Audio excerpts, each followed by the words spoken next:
St. Thomas celebrated its 45th anniversary of coeducation this fall. And Coach Glenn Caruso took home the Pioneer Football League Coach of the Year award. These stories and more on Top Stories.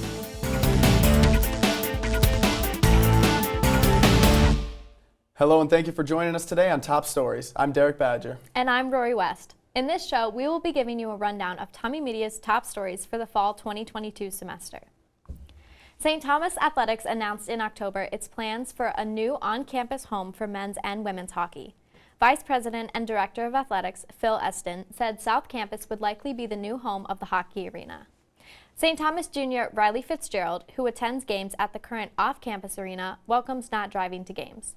She says, quote, "Not everyone has a car, so you have to make sure that you have a way to get there and all that, so I'm personally really excited," end quote. According to Athletics, one facet of this plan is baseball and softball will likely be moved off campus. St. Thomas football coach Glenn Caruso was named the Pioneer Football League Coach of the Year for his team's 10-1 finish. His team went undefeated in conference play and took home the PFL title, becoming the first team to win a Division I title in St. Thomas history. Additionally, 16 players were named to the All-Pioneer First Team, Second Team, or Honorable Mentions list.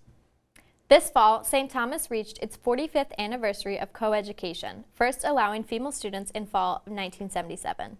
The year before, the Board of Trustees voted 16-2 in favor of making St. Thomas a co-ed college. Alumna Carl Anderson, who was first part of the first co-ed class, says, quote, "It's very fulfilling to see such a robust and thriving school and to think that we were part of that change," end quote. The Division of Student Affairs and Undergraduate Student Government dedicated the Student Memorial Sculpture to deceased students on St. Thomas on October 9th. Friends and family, along with staff and faculty, gathered for the dedication ceremony. The memorial has been in the works since fall of 2017 and is intended to be a place of remembrance and reflection. Sculptor James Dinn says, quote, "The fundamental intent of the design is that it will help the healing process for families and friends affected by the loss of beloved St. Thomas students," end quote. Another sign the pandemic is receding.